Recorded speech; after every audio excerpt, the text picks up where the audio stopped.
Good morning, students. This is Sibasis Sandilya, and in today's computers period, we are going to discuss about operating systems, its structure, and classification of operating systems. Before we start the class, again, let me remind you, if you have any doubts regarding this period, try to clear it during this period itself. Pause the screen if necessary, note down my numbers. If you wish, you can call me or WhatsApp me at my numbers. If your doubts or calls were not cleared or not received by today itself, you can try to clear your doubts and call me in the next computer class.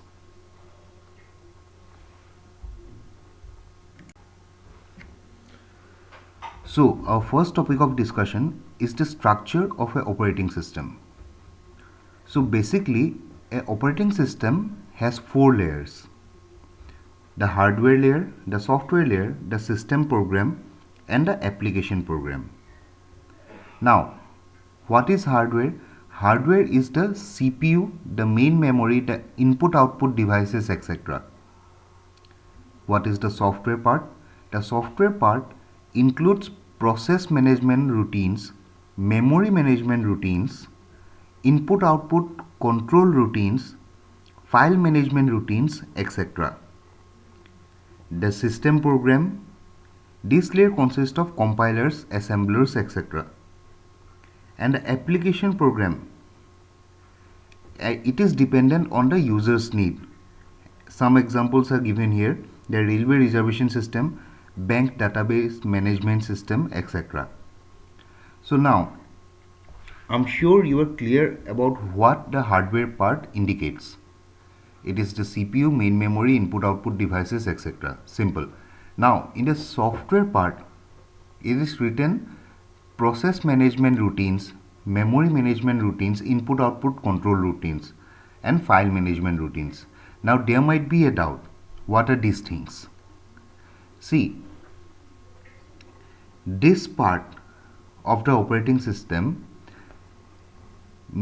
prioritizes, that means it gives priorities to which allocation should be approved first. For example, in a memory management routine, let us say that the computer is receiving a power backup failure. That means the electricity is gone and the computer is running on the UPS battery charge. At the same time, you are trying to print an image. Then the memory management routine will decide what to do first: notify the user to shut down the computer or try to print the image first. That is what the software part of the operating system does. Next comes the system program. This layer consists of compilers and assemblers. Now I know most of you will not understand what a compiler and an assembler is. A compiler and an assembler, these are basically, in layman's term, these are basically translators of codes. These are programs which translates one code to another code.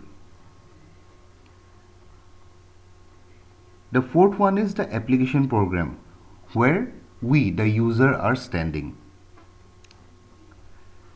This application program helps us to use the different resources of the computer. And of course, it is user dependent. It depends on the needs of the user.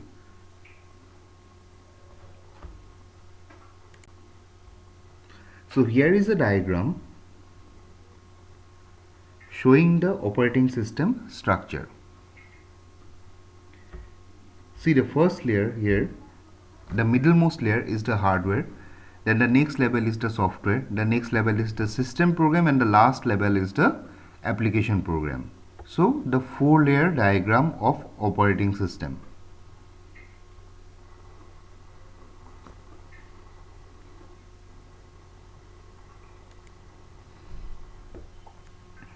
Now, the second topic of discussion for today.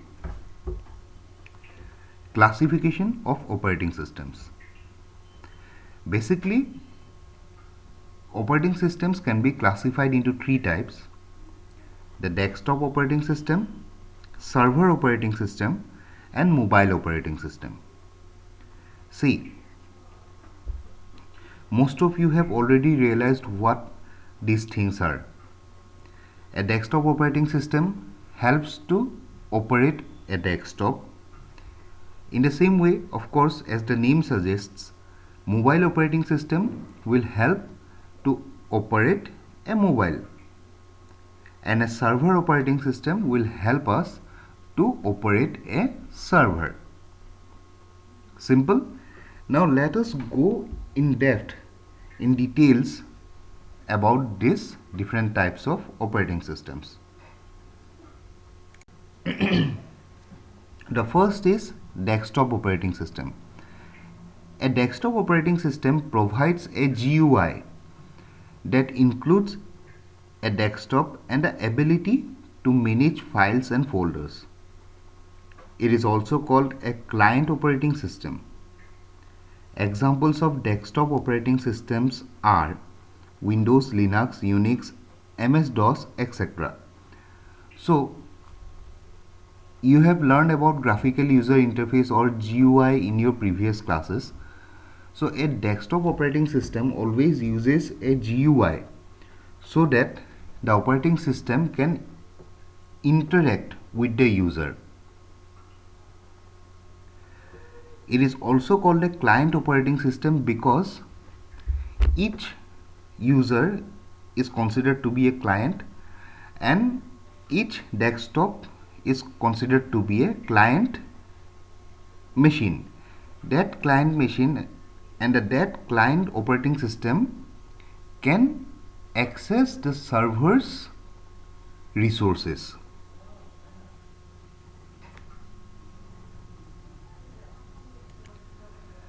Now, the server operating system are designed to provide platforms for multi-users and network applications.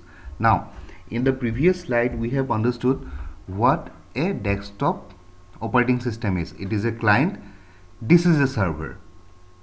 So, a lot of clients can be connected to one single server. So, a server operating system provides a platform for multiple users. Examples are Windows 8 Server Edition, Windows Server 2012, etc.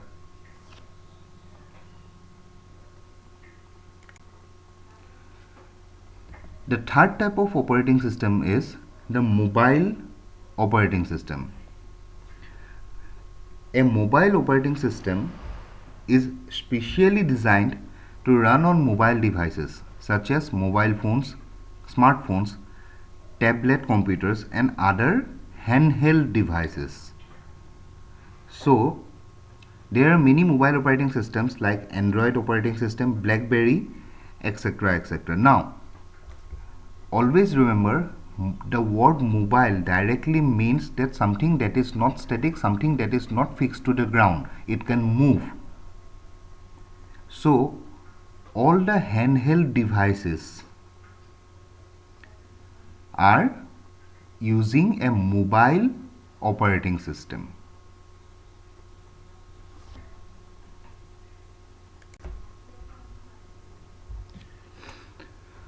Here are some question answers. Question number 1, what is a mobile operating system? Explain with example. Write the difference between desktop operating system and server operating system. Name the 4 layers of operating system structure. Now let's go to the answers. What is mobile operating system? Explain with example. A mobile operating system is specially designed to run on mobile devices such as mobile phones, smartphones, tablet computers, and other handheld devices.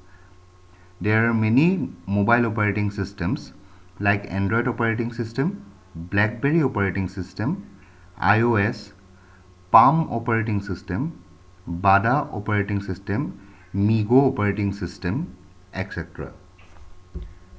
So, though the question is asking about only mobile operating system, I recommend that you make your own questions like this: what is a desktop operating system? Explain with example. Or what is a server operating system? Explain with example, and practice those question and answers also. Okay. Now, at this point, let me remind you, I am asking you to practice yourself. I am not asking you to write the answers and send to me. Please don't do that. This video is only for your own enlightenment, for your own revisions, for your own study. I am not asking you any feedbacks. So please don't write down these answers and send it to me. You can write it down. You can write it down repeatedly. That will help you to remember the question answers from an examination point of view. But I am not asking you to send those to me. Please don't do that. Moving on to the next answer. Write the difference between desktop operating system and server operating system. So, what we will do, we'll write it in a tabular form.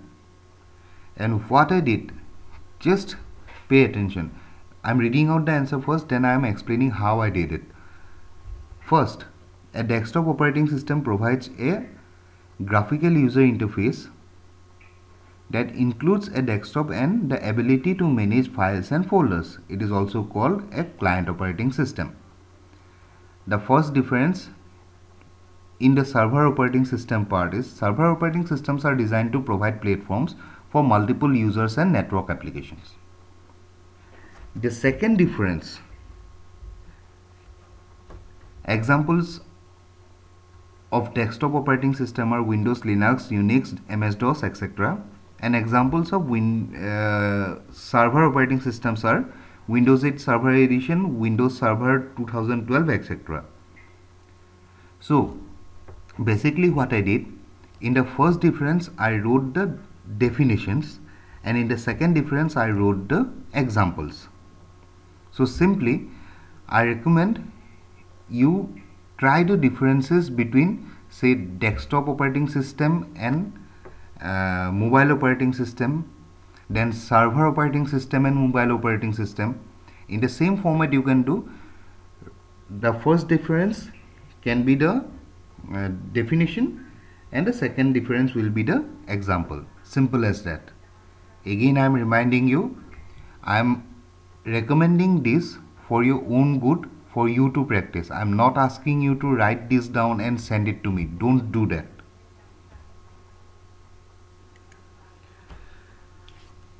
The third question was, name the 4 layers of operating system structure. The 4 layers were hardware, software, system program and application program. Now,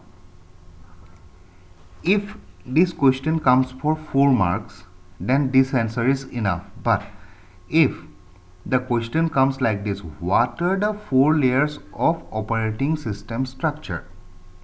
In that case, you will have to write the heading and have to write at least one sentence with it. So try to practice that also. Again, I am asking you to practice. I am not asking you to practice and show it to me. I am not asking you to do that. Practice at your own pace, and as many times you will practice, as many times you write down the answers repeatedly, it will be easier for you from an examination point of view. So basically that brings us to the ending of today's class. In our next class, we will discuss the functions of an operating system and finally some question and answers, and this chapter will be over.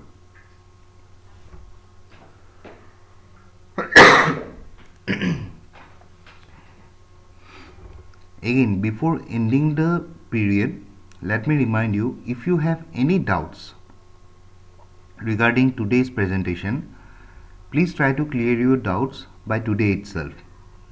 Pause the screen if necessary. My phone numbers, both my calling number and WhatsApp number are given on the screen. Note them down. Call me, WhatsApp me. And if your doubts and calls are not received and cleared today itself, then try to do that in the next computer class. Please don't send messages and call me in the next period, because in the next period you will also be having some other class and I will also be busy with some other class. So try to clear the doubts today in this period itself. If it is not possible, clear your doubts in the next period. That means the next computer period.